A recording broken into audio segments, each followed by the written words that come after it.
Madame, Monsieur, bonsoir. Bienvenue dans ce journal. Voici ce qui domine l'actualité. Le pays va bien, tous les indicateurs le témoignent, rassure le président Alassane Ouattara. Le chef de l'État a accordé un entretien à la RTI ce soir. Les prix du cacao vont augmenter, a indiqué le chef de l'État. Le social va s'accentuer. Il a également souligné la nécessité de faire de l'investissement privé le moteur de la croissance.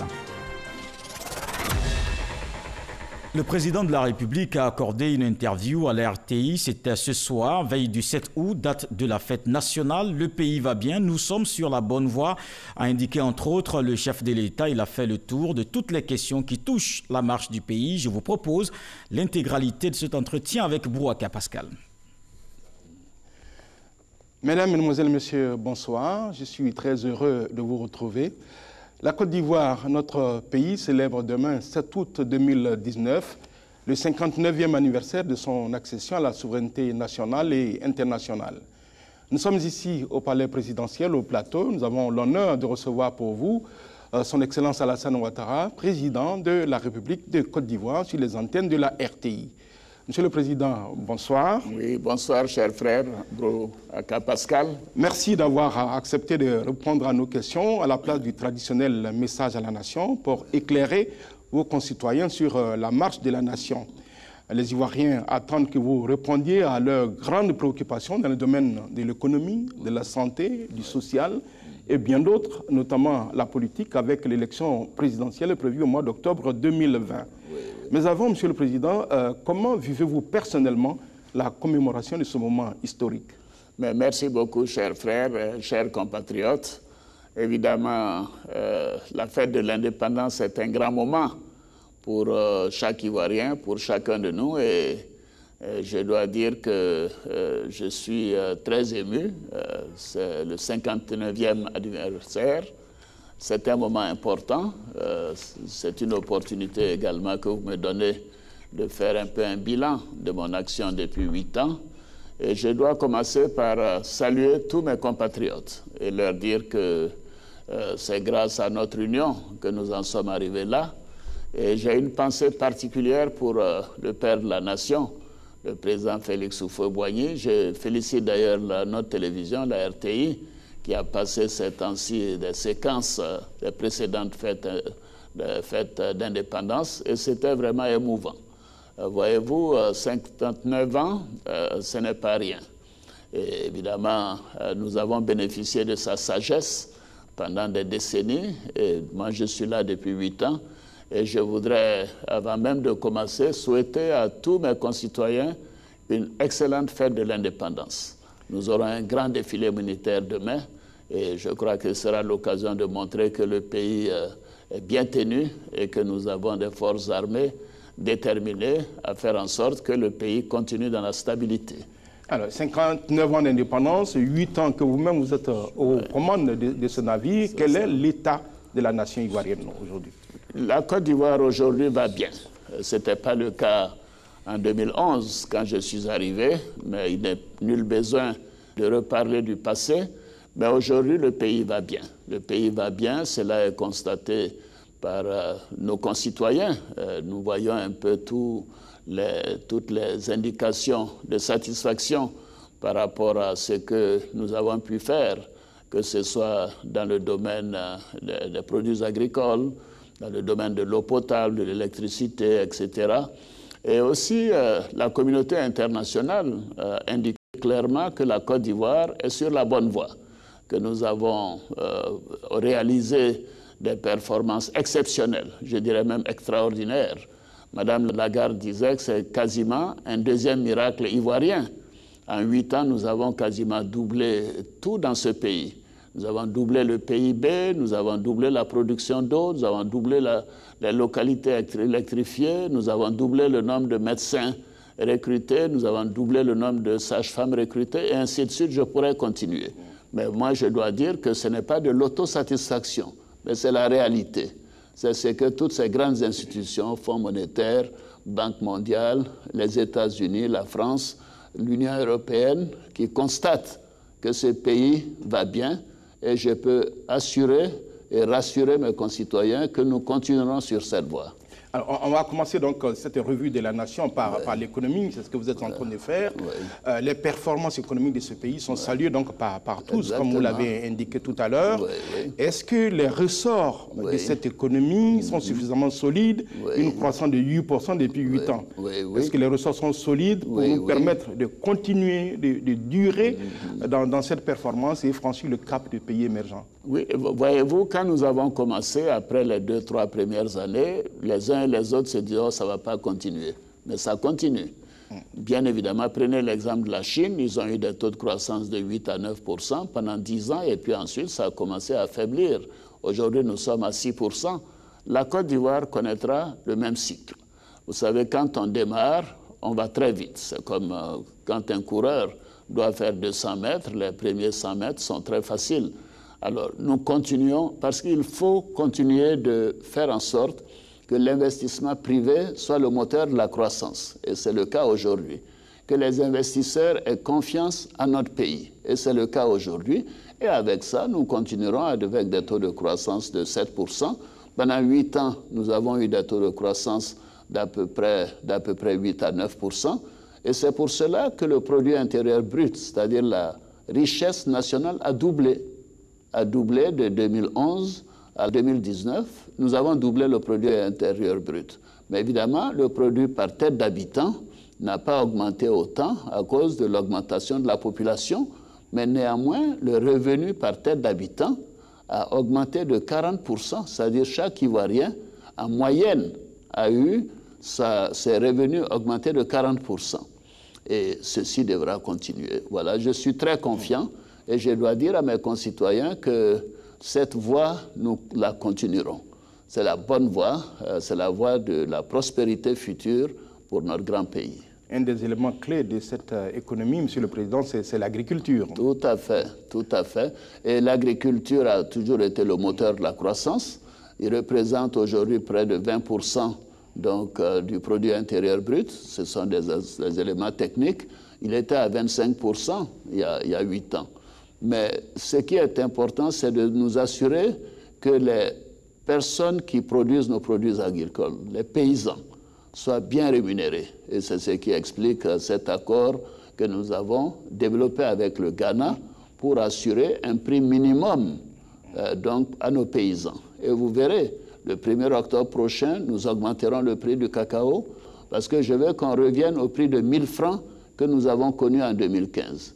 Les prix ont baissé de 35% en 2017. En 2015, nous avions pu augmenter les prix jusqu'à 1000 francs. Mais maintenant, nous allons reprendre cette stratégie d'augmenter régulièrement le prix aux producteurs et nous faire en sorte que ce soit la même chose pour les noix de cajou, pour le coton et même pour les produits donc, qui sont exportés sur le continent africain. Moi, je suis confiant. Vous voyez, l'agriculture est la base, mais nous devons aller au-delà. Nous devons commencer à manufacturer et à transformer. C'est un de vos objectifs. Où est-ce que vous en êtes aujourd'hui dans la transformation de l'agriculture vers l'industrie et les services? Tout à fait, vous avez raison. Voyez-vous, au niveau, par exemple, du cacao, nous sommes au tiers de la transformation. Quand il s'agit des noix de cajou, nous étions à moins de 10%. Bientôt, nous serons à 20-25%, peut-être dans 2-3 ans à 50%, et ainsi de suite. C'est important parce que c'est ce qui donne la valeur ajoutée et qui permet de créer des emplois pour nos jeunes et nos femmes. Et en matière d'intégration, Monsieur le Président, il est annoncé une monnaie au niveau de la CEDEAO, c'est l'ECO. Quel est le calendrier de mise en circulation de cette monnaie? Oui, ben, d'abord, les chefs d'État, nous avons arrêté en fin juin à Abuja que nous aurons une monnaie commune et nous avons arrêté le nom de cette monnaie commune qui s'appelle l'ECO. Mais il y a des conditions pour que la monnaie soit de manière effective mise en place. Et en cela, il faut des critères de convergence. Il faut par exemple que les pays aient un déficit qui ne soit pas trop élevé, déficit budgétaire, que les budgets soient bien gérés et que nous ayons une gestion de la dette qui soit raisonnable et ainsi de suite. C'est ce qu'on appelle les critères de convergence. La Côte d'Ivoire est en bonne route pour respecter les critères de convergence cette année ou l'année prochaine. Mais ce n'est pas le cas de tous les pays, les 15 pays de la CEDEAO.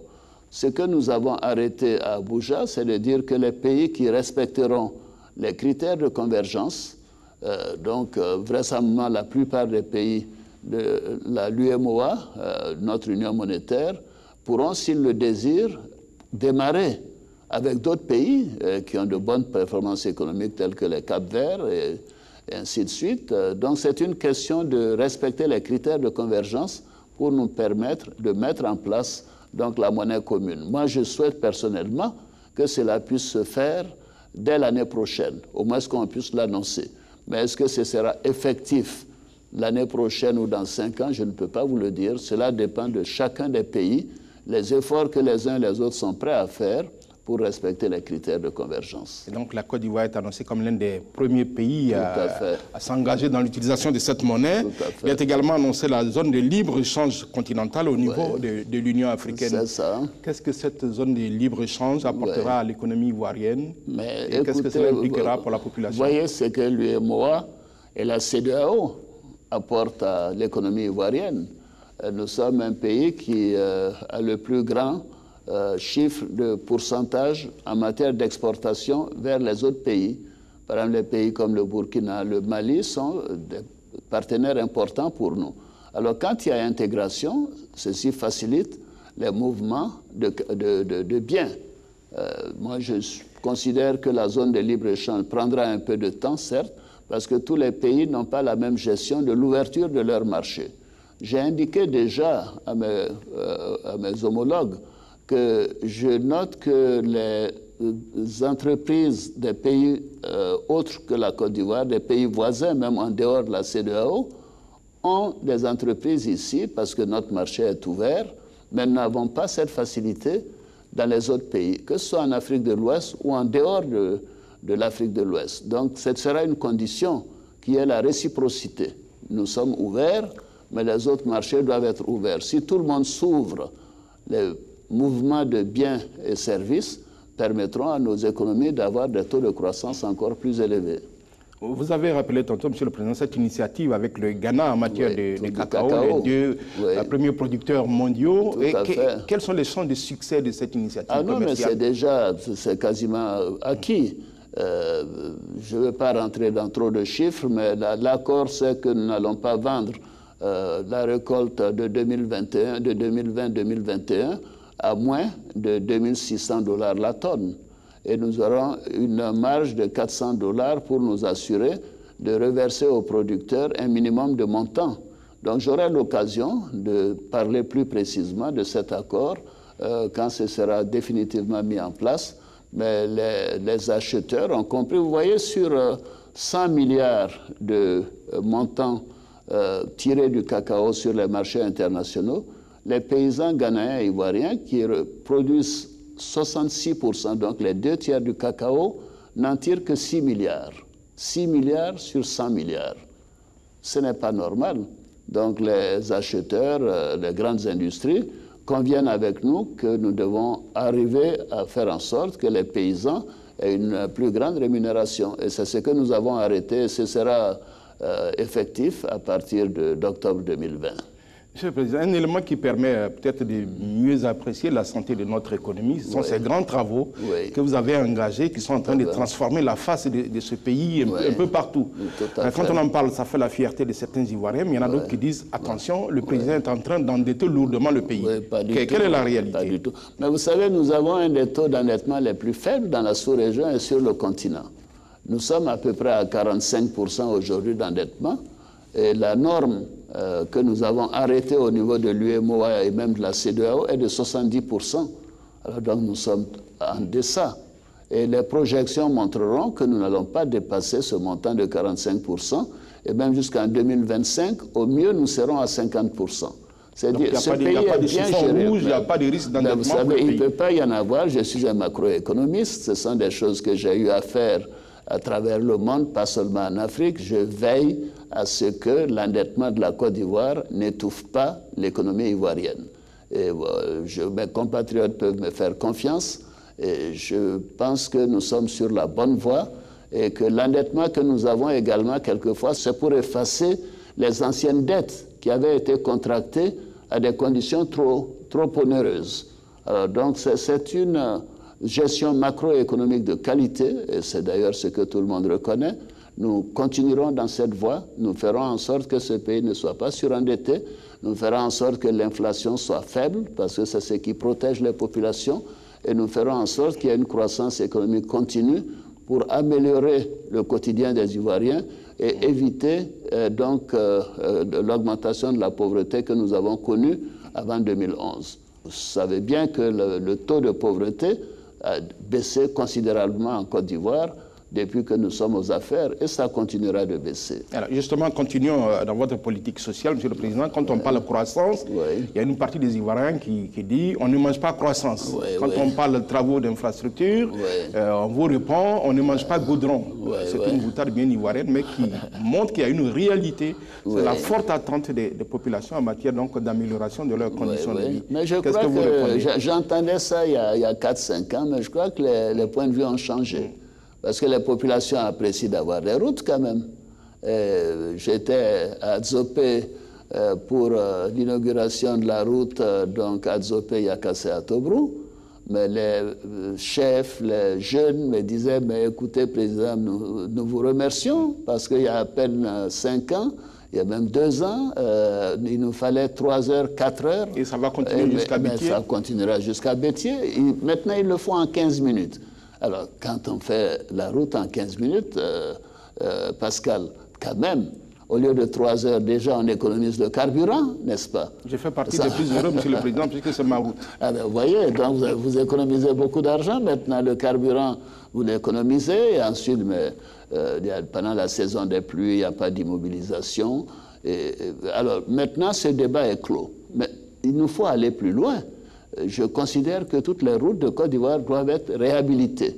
C'est un objectif que nous avons. Et en plus, toutes les capitales des régions doivent être connectées. C'est ce que nous faisons. Et vous allez voir dans 2-3 ans que nous aurons du goudron un peu partout pour relier les capitales régionales.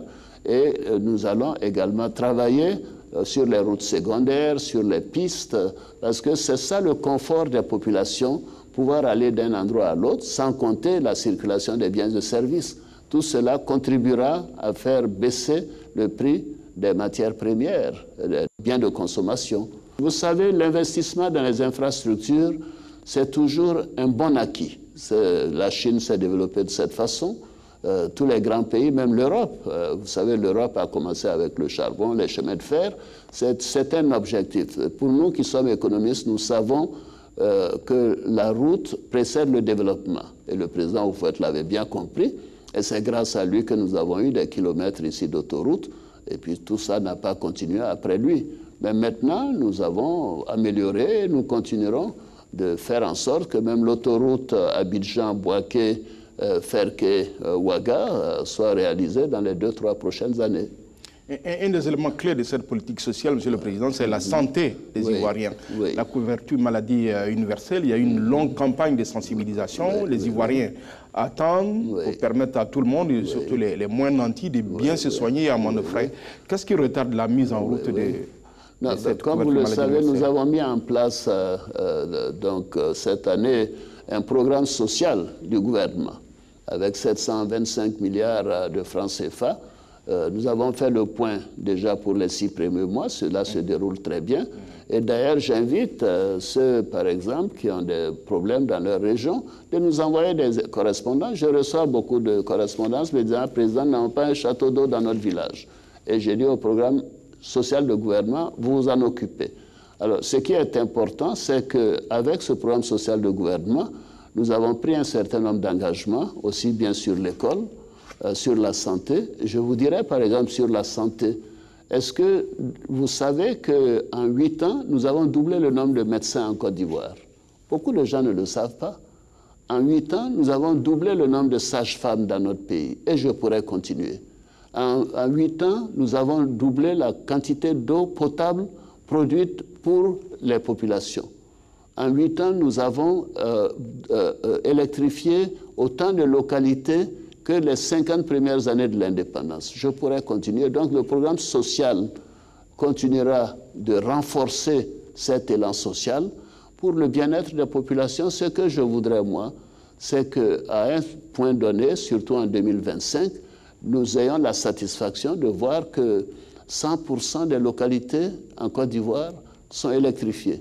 Donc les 6 premiers mois sont totalement satisfaisants. Bon, tout à fait. Et surtout, voyez-vous, par exemple, l'électrification des villages de plus de 500 habitants, et ce n'est pas seulement les villages, j'ai demandé qu'on y mette les campements. Nous avons les campements baoulés dans l'ouest et autres, tout ça doit être incorporé. Et quand, en 2020, nous ferons le point, on verra que plus de 80% de couverture, nous avons pu l'atteindre. Et nous continuerons dans cette voie. Et les problèmes de médicaments, les problèmes de recrutement, nous allons recruter plus de 10 000 enseignants, ils commenceront dès le 1er octobre. Nous approvisionnerons donc les CHR et les CHI en médicaments. Tout cela est en bonne voie. Et je suis très confiant et je félicite le Premier ministre pour vraiment sa précision, sa rigueur. Et les choses se passent très bien. Ce programme social du gouvernement est en train d'être exécuté conformément à ce que nous avons arrêté. Et mon objectif, c'est de le porter d'ici la fin de l'année à 1 000 milliards. Parce que nous avons maintenant les financements. Nous nous étions arrêtés à 725 milliards. C'était les financements que nous avions, mais grâce à la Banque africaine de développement et maintenant bientôt au Fonds monétaire international, nous allons pouvoir amener ce programme social à 1 000 milliards. Donc je dis à nos concitoyens, si dans votre village, qui a plus de 1 000 personnes, vous n'avez pas d'électricité, écrivez-moi. Écrivez, dites, Monsieur le Président de la République, mon village est à tel endroit, nous n'avons pas d'électricité, nous n'avons pas d'eau potable, et je vous promets que je vais régler ce problème.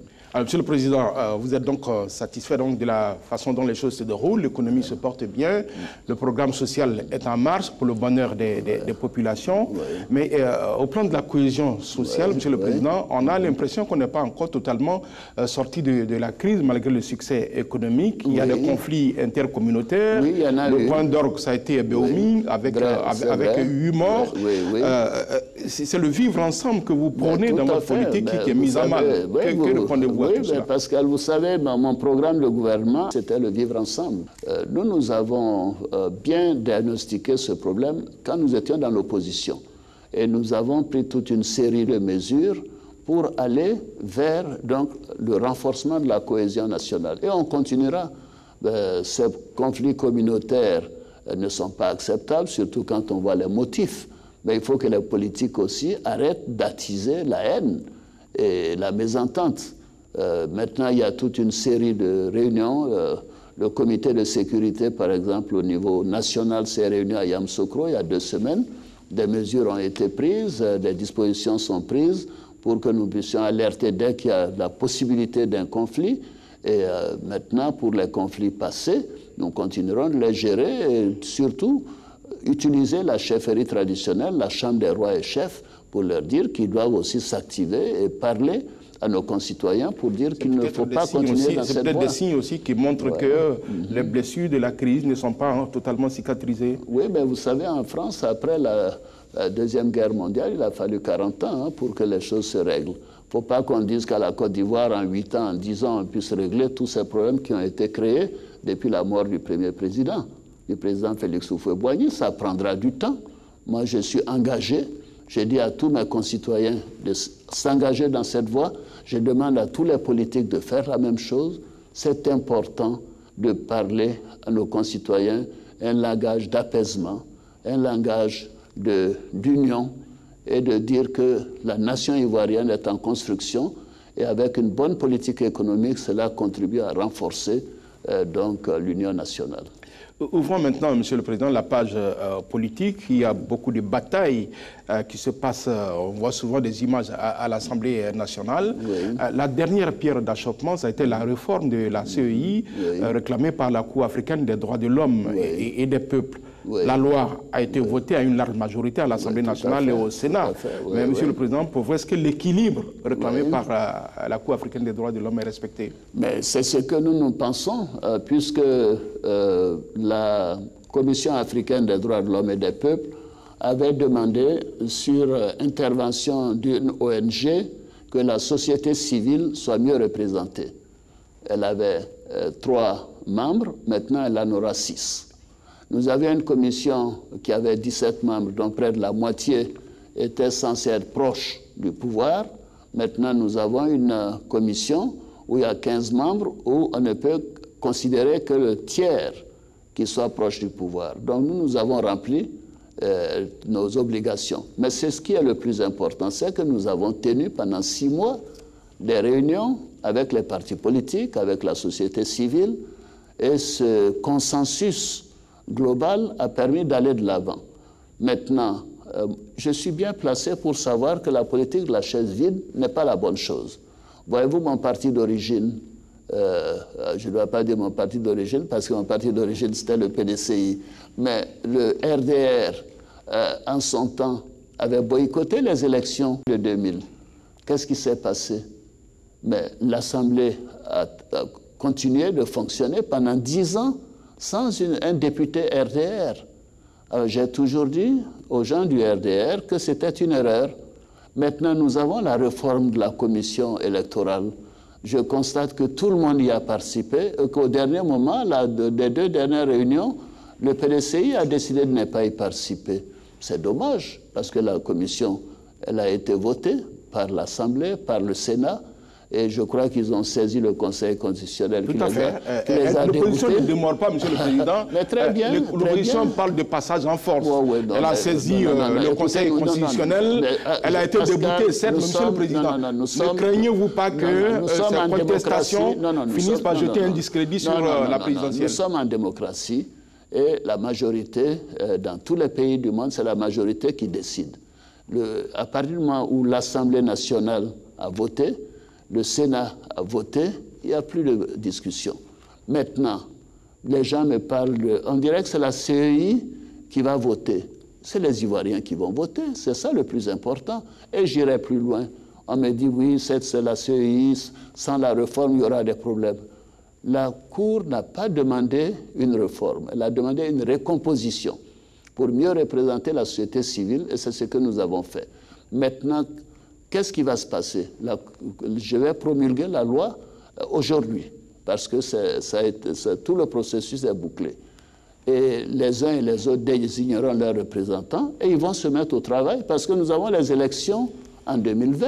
On ne peut pas continuer de discuter.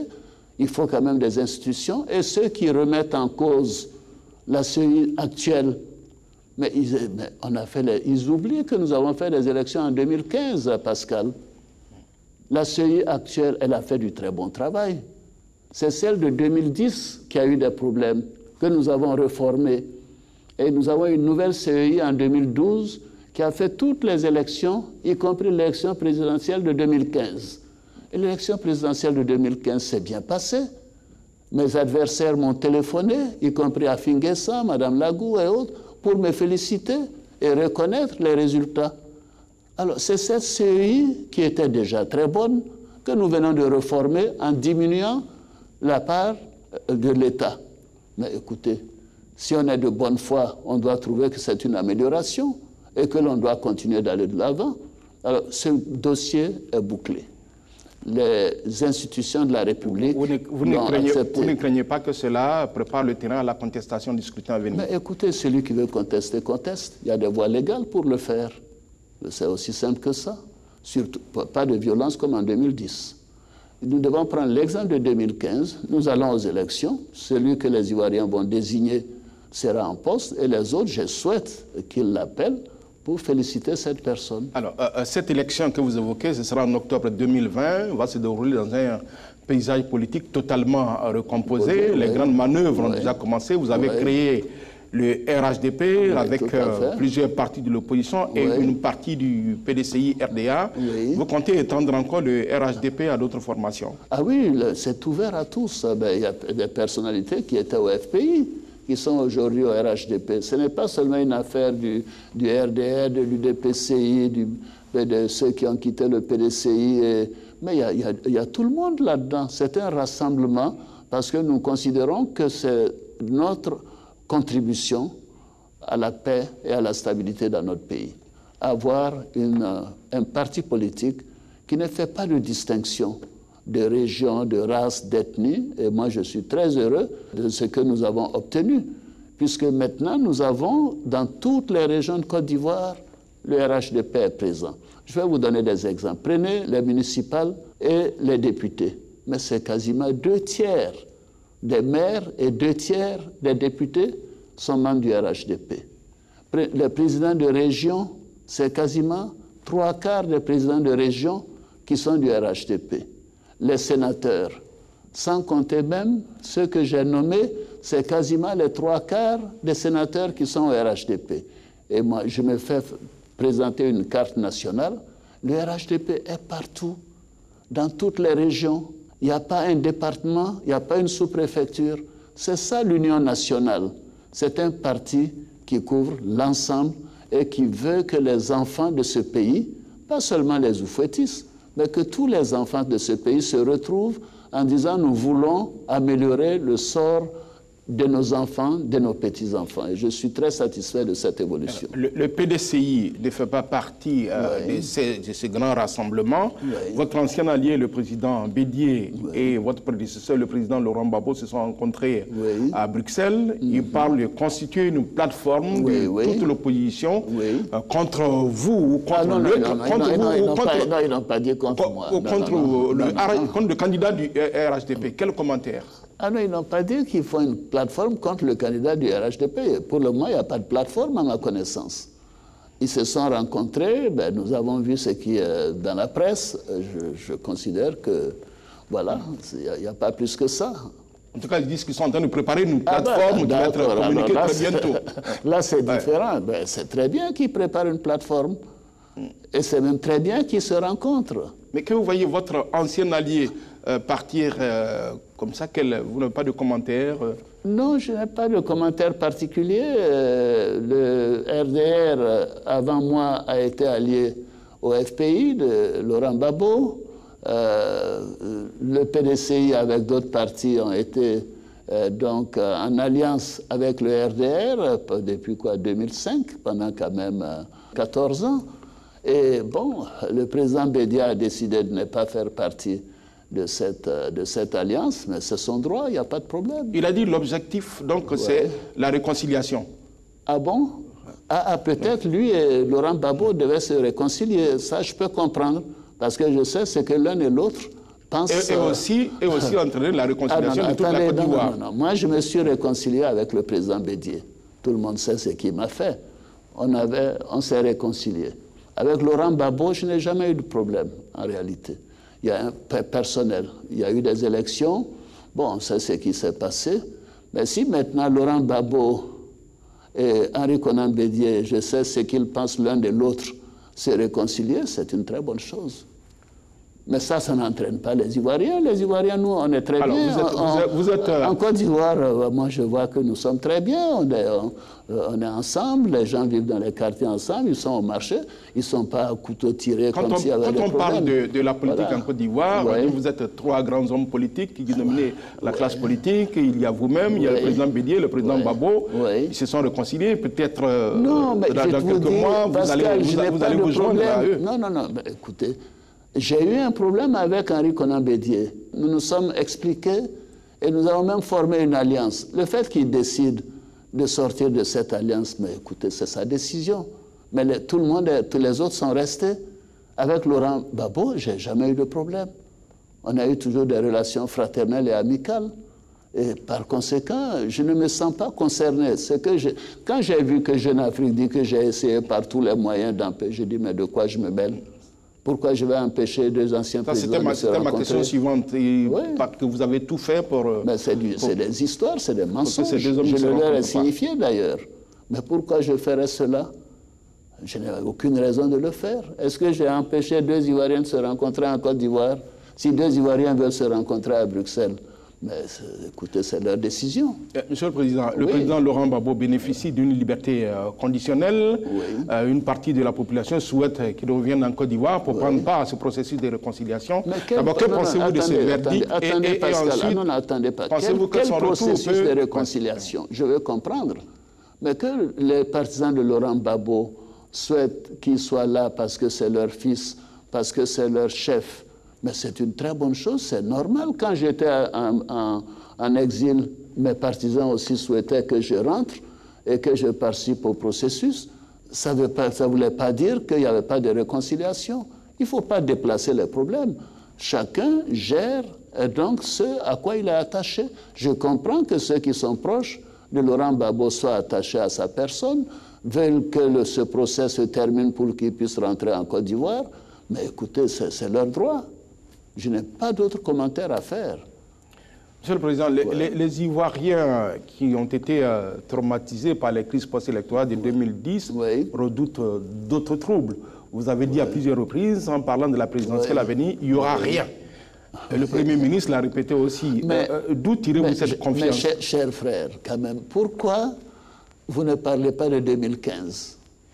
Dites-moi. Pourquoi on ne parle pas de 2015? Il y a eu 2010, c'est vrai. Mais après, il y a eu 2015. Il y a eu des élections de 2012 à 2015. Tout s'est bien passé. Il y a eu des élections de 2015 à 2017. Donc en clair, les Ivoiriens ne doivent pas craindre l'élection à venir. En 2018, il y a eu 2 élections où il y a eu quelques grabuges. Mais ce n'est pas à cause de ça qu'on va s'affoler. Et puis, faites-moi confiance, hein. Les forces de défense et de sécurité seront là pour protéger les Ivoiriens et faire en sorte que ces élections soient paisibles. Je n'accepterai pas le désordre.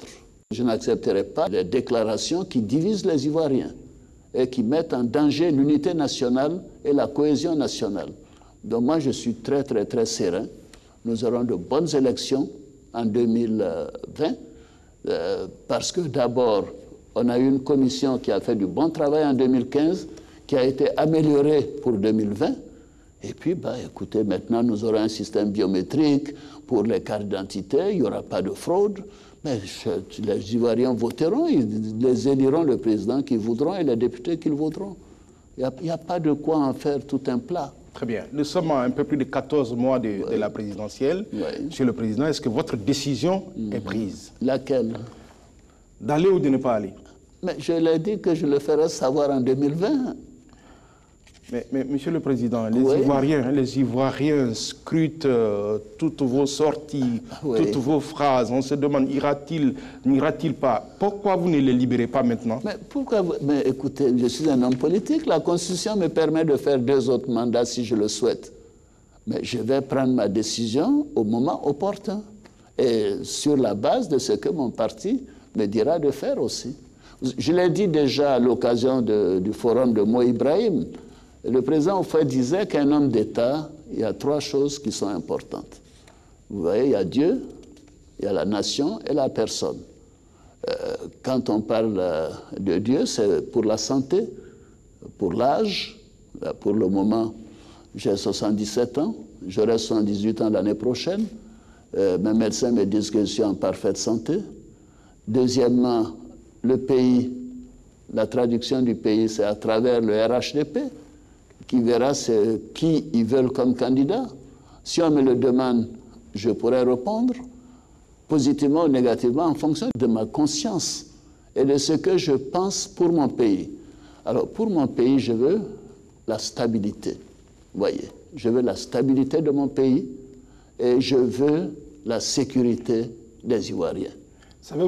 C'est ça mon objectif. Savez-vous ce que disent les Ivoiriens, Monsieur le Président? Non, je prendrai cette décision en 2020 en fonction de tous ces éléments. Ce n'est pas une affaire. Vous savez, quand on est président de la République, on a cette responsabilité, elle est lourde. La Côte d'Ivoire est maintenant en paix. La prospérité vient. La situation s'améliore. En 7 ans, nous avons fait plus que pendant 50 ans. Mais je vais faire un bilan à la fin de 2019 et à partir de là, je prendrai ma décision à mon âme et conscience pour donner le meilleur à mon pays. Les Ivoiriens disent que vous et le président Bédié, vous surveillez. Chacun attend la déclaration de candidature de l'autre pour se décider. Non, mais le président Bédié a 10 ans de plus que moi. Il n'a pas dit qu'il est candidat. Il ne faut pas lui mettre des choses dans la bouche. Hein. Moi, je lui ai parlé. Il n'a pas dit qu'il est candidat. Ben, on attend que... Mais pourquoi je vais l'attendre? En 2015, je ne l'ai pas attendu. C'est lui-même qui a dit Alassane Ouattara doit faire un 2e mandat. Peut-être que quand il rentrera, il va dire Alassane Ouattara doit faire un 3e mandat. Vous ne savez jamais. Il y a une rumeur qui court, Monsieur le Président. Est-ce que vous allez modifier la Constitution pour recaler des candidats? Non, mais pourquoi je vais modifier la Constitution? La modification de la Constitution doit être un processus qui dépend de l'opinion.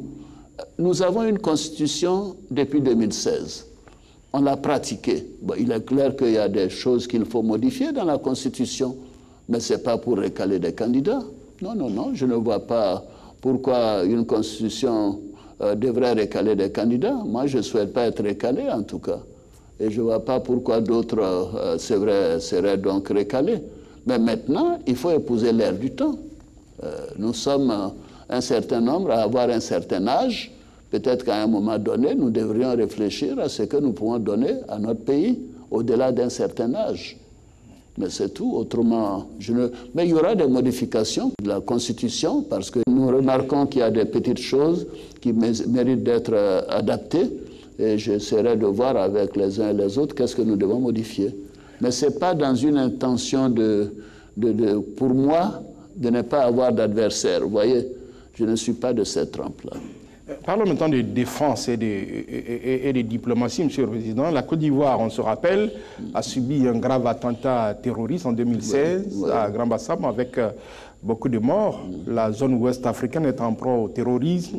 C'est vrai, des zones sont plus frappées que d'autres. Est-ce que la Côte d'Ivoire a les moyens de se défendre? Non, non, nous avons nous avons beaucoup investi, hein, vous savez, dans les nouvelles technologies, la surveillance, l'intelligence, les renseignements avec les pays voisins, avec la France, les États-Unis, d'autres pays, pour que nous soyons vraiment mieux protégés et surtout que nous puissions anticiper. Je peux vous dire que nous avons déjoué 2 ou 3 tentatives après Grand Bassam, mais nous veillons, nous surveillons et tous les matins, moi j'ai un appel téléphonique pour me dire voilà comment les choses sont passées dans la nuit, etc. C'est important que nous le fassions et c'est ce que je dis, je veux veiller à la sécurité de mes concitoyens. Et ça a demandé des investissements énormes et surtout une bonne coopération, collaboration avec les pays voisins, récemment nous étions au Burkina, nous avons une séance de travail conjointe entre les services de renseignement burkinabés et les services de renseignement ivoiriens. Beaucoup d'accords de coopération nous avons eu aussi des réunions avec le Ghana, le Togo, le Bénin, et des accords ont été signés. C'est important que nous soyons en paix et en sécurité. Et c'est vraiment l'objectif principal de la mission que je me suis fixée maintenant. Le gouvernement est bien géré par le Premier ministre, le programme social se déroule bien. Ce sont les éléments de sécurité, de paix qui m'intéressent. Et je suis très porté sur cela et je n'ai pas de... Il y a un renforcement général de la coopération avec les pays voisins. Oui, c'est la meilleure façon de se défendre. Ah oui, mais il faut. S'il n'y a pas de renseignement, vous savez, ça devient difficile. Et les pays voisins aussi ont beaucoup investi dans ce domaine et je suis confiant que nous continuerons ainsi. Mais il faut travailler de sorte à réduire aussi les poches de pauvreté, les poches de discrimination, vous voyez, les poches de stigmatisation. C'est toutes ces choses qui créent un peu l'extrémisme, y compris l'extrémisme religieux. Donc nous voulons une Côte d'Ivoire qui soit ouverte, une Côte d'Ivoire où les uns et les autres se font confiance, savent que le pays est pour tout le monde, et que tout le monde a les mêmes droits, a les mêmes obligations, et que les dirigeants sont des personnes aussi de qualité et qui peuvent leur apporter un avenir meilleur. La coopération est donc au centre de votre politique extérieure. Ça a permis de glaner des lauriers. Oui. Je pense notamment à l'élection de notre pays comme membre non permanent du Conseil de sécurité des Nations Unies. C'est une grande fierté. Hein? Quelle leçon, quel enseignement tirez-vous donc de ce grand honneur fait à notre pays? C'était un grand honneur, surtout ça faisait 25 ans. Quand je me suis rendu aux Nations Unies, j'ai senti que la Côte d'Ivoire était vraiment respectée à nouveau. Et que les gens nous faisaient confiance. On voulait savoir comment nous avons fait pour transformer ce pays en si peu de temps, même arriver à faire en sorte que les troupes des Nations Unies, les forces des Nations Unies, l'ONUCI quittent la Côte d'Ivoire en 2017. Vous savez, il y a des pays où les Nations Unies sont depuis 30, 40, 50 ans, mais nous, après 12 ans, nous avons pu demander aux Nations Unies de partir. Nous leur avons dit ce que nous avons fait, comment nous sommes organisés, que ce soit au plan de l'organisation des forces armées, que ce soit au plan donc de la réconciliation, que ce soit au plan de la gestion économique et ainsi de suite. Et je suis très fier et je remercie les Ivoiriens de m'avoir donné cette opportunité. Et je les félicite parce que c'est l'œuvre des Ivoiriens, c'est l'œuvre de nos concitoyens. Si en fait il n'y avait pas la paix sociale, si les Ivoiriens ne s'étaient pas réconciliés, mais on n'aurait pas cette aura internationale. Et en plus de cela, je suis très fier aussi qu'un de mes jeunes frères, Jean-Claude Brou, ait pu être désigné comme président de la commission de la CEDEAO. C'est quand même un ensemble de 350 millions. C'est la population des États-Unis. Donc il est quasiment donc, le Premier ministre de cet ensemble. C'est un grand honneur pour la Côte d'Ivoire. Et nous continuons d'apporter notre contribution et nous ferons en sorte que le mandat de la Côte d'Ivoire arrive à son terme au mois de décembre. Décembre, oui, oui. Vous avez déjà quelques regrets, il y a des dossiers que vous auriez bien voulu... pour 2 ans, nous avons eu ce grand honneur. Bon, j'espère que ceux qui viendront après moi, peut-être dans 20 ans, ce sera pour nouveau une possibilité pour la Côte d'Ivoire de revenir. Nous nous sommes battus pour qu'il y ait un pays de l'Afrique de l'Ouest. Ce sera donc le Niger. Donc je suis très heureux que ce soit le Niger qui a un gouvernement qui travaille dans la même orientation. Et je suis confiant que le gouvernement nigérien, le président Issoufou, feront du bon travail également. En matière de sport, Monsieur le Président, nous avons eu une jeunesse qui se porte bien. Les éléphants ont été champions d'Afrique il y a 4 ans. Cette année, nous avons terminé quart finaliste. Nous avons nos basketteurs qui vont se rendre bientôt en Chine. Ce seront eux aussi des ambassadeurs de la Côte d'Ivoire. Quel message écoutez, quel bonheur. Hein, vous savez, le match d'ouverture, ce sera à Beijing entre la Côte d'Ivoire, notre équipe de basketball et l'équipe de Chine. C'est tout de même... ce jour-là, nous serons sur la carte du monde. Ce sont des milliards de personnes qui sauront que des jeunes Ivoiriens ont cette capacité d'être cooptés pour être à la face du monde. Moi, j'éprouve une fierté que je ne peux même pas exprimer. Je pense que dans ce domaine, dans le domaine des sports, dans le domaine de la culture aussi, vous savez, c'est partout. La Côte d'Ivoire avance. Et les Ivoiriens doivent en être fiers. Et moi, je suis fier de ce qu'est devenu notre pays. Monsieur le Président, nous arrivons au terme de cette émission. Quel est votre message à tous les Ivoiriens qui vous écoutent à l'occasion donc de la fête nationale? Mais, chers frères, moi, je voudrais vous dire et m'adresser en même temps à mes compatriotes et leur dire que la Côte d'Ivoire a fait des progrès importants. Le pays a connu certes des difficultés en 2010-2011, mais que je vois que depuis quelques années, le pays a repris de sa flamme et que nous sommes totalement engagés à ce que les choses se déroulent à nouveau dans la paix. Dans la paix, c'est ce que le président Houphouët-Boigny nous a laissé comme héritage. Donc les turpitudes du passé sont derrière nous. La Côte d'Ivoire est maintenant en paix. Et pour que cette paix soit durable, il faut la sécurité. La sécurité de chaque Ivoirien. Et sur ça également, j'en suis très heureux parce que nous avons des forces de défense et de sécurité qui sont bien organisées, qui sont totalement intégrées. Et d'ailleurs, demain, le défilé militaire donnera encore l'occasion d'admirer tout ce qu'ils peuvent faire et tout ce qu'ils ont pu acquérir comme outils, comme instruments pour la protection des Ivoiriens. Alors, ceci étant, l'union, la cohésion, la confiance doivent être développées. Et nous devons travailler dans une atmosphère sereine. Nous devons respecter les uns les autres. Nous devons faire en sorte que tous nos concitoyens se sentent à l'aise en Côte d'Ivoire et se disent que le pays avance dans la bonne direction. Rien ne doit interrompre cet objectif, parce que la paix et la sécurité sont les éléments essentiels pour qu'un pays puisse se développer. En matière économique, évidemment, je sais que les Ivoiriens me font confiance. Nous en avons donné la preuve. Donc il n'y a pas de problème de ce côté-là. Donc je voudrais terminer en remerciant mes concitoyens pour la confiance dont j'ai bénéficié dire à chacune et à chacun d'eux que je continuerai avec la même ardeur, parce que j'aime mon pays, j'aime mes concitoyens sans distinction, et je continuerai de donner le meilleur de moi-même. Et je vais profiter de cette opportunité pour présenter à tous les Ivoiriens, à toutes les populations vivant en Côte d'Ivoire, leur dire bonne fête de l'indépendance. 59 ans, ce n'est pas rien. Et je pense que l'année prochaine, nous aurons à fêter les 60 ans, et ce sera également un très grand moment. Bonne fête à toi, Pascal. Bonne fête à chacune et à chacun d'entre vous. Et à demain, au grand défilé qui nous attend. Merci beaucoup. Et merci à vous, Monsieur le Président, d'avoir répondu à nos questions sur les antennes de la RTI, Radiodiffusion, Télévision Ivoirienne. Mesdames et messieurs, c'est la fin de cette émission. Merci à vous de l'avoir regardé, de l'avoir écouté. Bonne fête d'indépendance à tous. Bonsoir.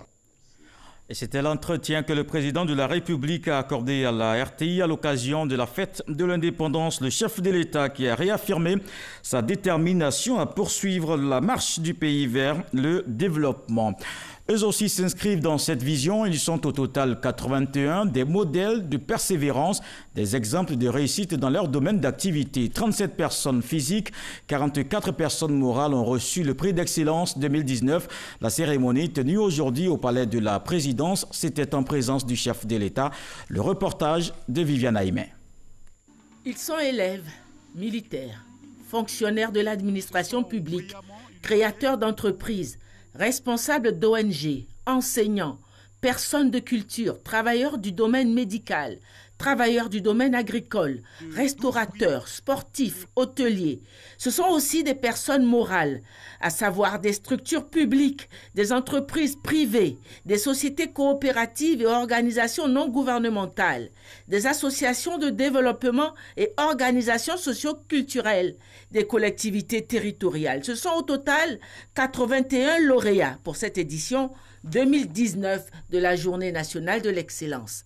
34 personnes physiques, dont 24 hommes et 12 femmes et un couple, et 44 personnes morales. Sélectionnés dans tous les secteurs de l'administration publique et dans tous les domaines d'activité, ils ont en commun l'excellence de leur travail et l'excellence de leur performance, ce qui leur vaut d'être désormais en pleine lumière et considérés comme des modèles pour toute la nation. Ils ont été félicités par le président de la République Alassane Ouattara et son épouse, la première dame Dominique Ouattara. Symbole désormais de l'excellence en Côte d'Ivoire, Akissi Delta, Véronique Tadjo pour les plus connus, professeur Koulibaly Didi Kouko, Yahi Oulouassié Jennifer, première femme ivoirienne pilote de ligne, et tous les autres sélectionnés ont reçu comme prime un diplôme et un chèque de 10 millions de francs. Le président de la République invite les lauréats à demeurer des exemples pour les autres Ivoiriens. On écoute le chef de l'État. Honorables invités, mesdames et messieurs, les succès enregistrés par le Prix national de l'excellence constituent un motif de satisfaction pour nous tous.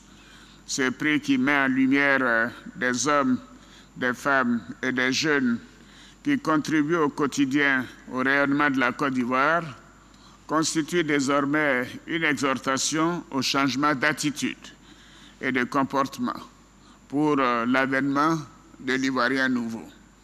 Je voudrais donc adresser mes chaleureuses félicitations et mes encouragements aux lauréats de l'édition 2019 pour l'exemplarité de leur travail dans leur domaine d'activité respectives. Chers lauréats, vous avez su vous hisser au rang d'exemple pour vos sœurs et vos frères et vos parents en travaillant avec détermination et assiduité. Soyez-en très fiers et nous sommes très fiers de vous. Bravo. Bien évidemment, je voudrais vous inviter à persévérer dans vos efforts et à demeurer des modèles afin de contribuer à l'avènement de la Côte d'Ivoire nouvelle, émergente et prospère, à laquelle nous aspirons tous. C'est la 7e édition du prix d'excellence. Après leur distinction, les récipiendaires se sont prononcés. Je vous propose quelques réactions au micro d'Alvorassa. Ce prix n'est pas un prix individuel pour le directeur des marchés publics, c'est le prix de l'ensemble du personnel de la direction des marchés publics qui, au quotidien, s'adonne au travail. Et c'est également un défi à compter d'aujourd'hui parce qu'il faut mériter la reconnaissance de la nation. Je voudrais féliciter et remercier les populations du Bounkané qui nous ont permis aujourd'hui d'être à ce niveau-là et les encourager, les exhorter à continuer le travail qui nous a mené là pour que nous allons beaucoup plus loin parce que c'est possible. Nous avons beaucoup de potentiel, faisons-le pour la Côte d'Ivoire, faisons-le pour nos populations et faisons-le pour le développement de cette région. C'est une grande joie pour nous et en cet instant précis, 3 sentiments m'animent. Sentiment de gratitude, d'humilité et de qualité. Le travail de gouvernance est un travail complexe. Nous avons des dossiers extrêmement complexes sur lesquels nous devons travailler. Nos avis, nos analyses ne doivent pas souffrir d'insuffisance. Nous devons travailler en équipe parce que l'inspecteur général n'est que le premier parmi des égaux qui sont des inspecteurs. Il est le capitaine d'une équipe. Donc nous devons travailler sur des dossiers extrêmement complexes. Nous avons élevé la barre à un niveau tel qu'aujourd'hui, il faut qu'on puisse continuer sur la même voie, maintenir le cap de la qualité. Ce prix il est pour moi, mais n'est pas tout à fait pour moi. Je dédie ça à tous les acteurs de ma famille. Ce prix, c'est Boyeri, ce prix, c'est Go Michel, ce prix, c'est Clémentine, ce prix, c'est Mamie, c'est Maman Thérèse Tabar, ce prix, c'est Gbazé, ce prix, c'est Mikan, ce prix, c'est tout le monde de côté, c'est tout le monde. Je dis, ce prix, il est à vous. Je suis très contente d'avoir reçu ce prix d'excellence. Je remercie le président Alassane Ouattara et Maman Dominique Ouattara. Je ressens de la joie, c'est un prix d'excellence pour tout le personnel de la pouponnière de Bouaké. C'est une grande joie, c'est le résultat du travail bien fait, de la démarche qualité. Je viens d'être honoré meilleur promoteur immobilier de l'année. C'est vraiment une grande satisfaction pour notre corporation. C'est une grande fierté pour moi, empreinte de reconnaissance pour le mérite reconnu ce jour. Je suis vraiment très heureuse. Je suis heureux d'avoir reçu le meilleur prix du bac technique 2019. Et vraiment, je veux rendre grâce à Dieu pour tout ce qui s'est passé, pour tout ce qu'il a permis, et aussi à mes professeurs et à mon école. Toujours en marge de la célébration de la 59e fête nationale de la Côte d'Ivoire, la finale de la Super Coupe Oufoué-Boigny disputée cet après-midi. C'est la SOA qui s'est imposée. Elle enlève le trophée. Le club de société Omnisport des Armées a battu FC San Pedro sur le score de 3-0. En tant que vainqueur du championnat national, la SOA a réussi aisément face au Portuaire de San Pedro, vainqueur de la Coupe nationale. C'était, je le rappelle, ce soir, veille du 7 août. Et justement, l'état-major général des armées informe l'ensemble des populations du district d'Abidjan qu'à l'occasion de la célébration des 59 ans de l'indépendance de la Côte d'Ivoire, la circulation routière sera perturbée dans la commune de Trècheville. Ainsi, demain, mercredi 7 août 2019, de 6h à 13h, les voies ci-dessous resteront fermées à la circulation. Pont Félix Houphouët-Boigny, gare de Bassam, voie jouxtant le palais des sports de Trècheville. Un plan de circulation alternatif est mis en place pour les usagers et les riverains. Les populations invitées ou souhaitant venir assister à la cérémonie peuvent emprunter l'itinéraire Pont de Gaulle, avenue Nana Yamousso, boulevard Valérie jusqu'à Destin. Le général de division, chef d'état-major général des armées, présente ses excuses aux populations pour les désagréments causés par ces dispositions et souhaite à toutes et à tous une bonne fête de l'indépendance. C'est en mai 2000 que le Congrès américain a adopté cette loi fédérale, l'AGOA. La 18e édition du forum a refermé ses portes hier. Les travaux ont duré 3 jours. Les 36 pays bénéficiaires présents à Abidjan veulent tirer le meilleur profit de cette ouverture du marché des États-Unis. Ils ont fait des recommandations que nous voyons dans ce reportage de Cheikh Koné. Les lampions se sont éteints sur la 18e édition du Forum de l'African Growth Opportunity Act, AGOA. Pendant 3 jours, la tenue de l'édition d'Abidjan a été une occasion de discuter et d'échanger sur les défis qui empêchent encore les États africains éligibles de tirer pleinement profit de ce partenariat. Au cours de ce forum, nous avons échangé de la nouvelle approche que nous devons avoir par rapport à l'optimisation de l'outil AGOA sur les 6 prochaines années. Donc, au cours des différentes sessions, nous avons fait le point des différentes mises en œuvre des stratégies nationales AGOA au niveau de nos différents pays, en termes de diagnostic, en termes d'insuffisance et avec les recommandations subséquentes. Nous avons également évalué au niveau de l'ensemble des ministres africains les propositions ou recommandations à faire pour améliorer l'appropriation de l'AGOA, des mécanismes de l'AGOA, en vue à ce que sa contribution au commerce entre les États-Unis et l'Afrique puisse booster nos échanges, en tout cas vers le haut. En dépit des difficultés rencontrées, selon l'administration américaine, par la voix du secrétaire d'État adjoint aux affaires africaines, Tibor Nagy, l'impact de l'AGOA sur les économies africaines est énorme. Augmentation de 300% des devises d'exportation depuis 2001. 300 000 emplois créés, dont 14 000 emplois destinés aux femmes. Le forum AGOA d'Abidjan a enregistré 1100 participants, dont 300 de la délégation américaine. 36 des 39 pays éligibles étaient présents, dont 28 représentés par leur ministre du Commerce. La 19e édition du forum AGOA se tiendra à New York en 2020, où sera choisi le pays africain devant abriter la 20e édition en 2021. La fête de Tabaski ou l'Adel Kébir, c'est ce dimanche 11 août. C'est ce qui ressort de la déclaration du COSIM et du CODIS. Les deux conseils des imams se sont réunis à la grande mosquée de Treichville. Pagassoro Kone. Le Conseil supérieur des imams des mosquées et des affaires islamiques en Côte d'Ivoire, COSIM, et le Conseil des imams sunnites, CODIS, informent la communauté nationale que la station à Arafat, à la Mecque, aura lieu ce samedi 10 août 2019, correspondant au 9 Zulhijja 1440 de l'Hégire.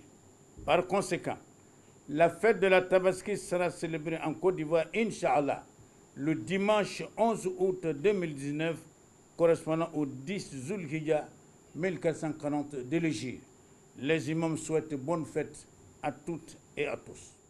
Niye kibaraye kabwanya limami tomba fla yoro Côte d'Ivoire COSIM ani CODIS ko ka silama bɛɛ lajɛlen lalonia k'a fɔ sibiri n'o le bɛna bɛn uti kalo tele tama 2019 la o le bɛna bɛn arafa loma n'o bɛ zulhijja tele 9 ye san 1440 ani 40 ko ladon n'Ala subhanahu wa ta'ala sɔnna ma dimanche long n'o le bɛna bɛn uti kalo tele 10 ani 1 ma 2019 la o le bɛna bɛn an ya seliba ma mi ye zulhijja tele 10 ye. Wassalamu alaikum wa rahmatullahi wa barakatuh.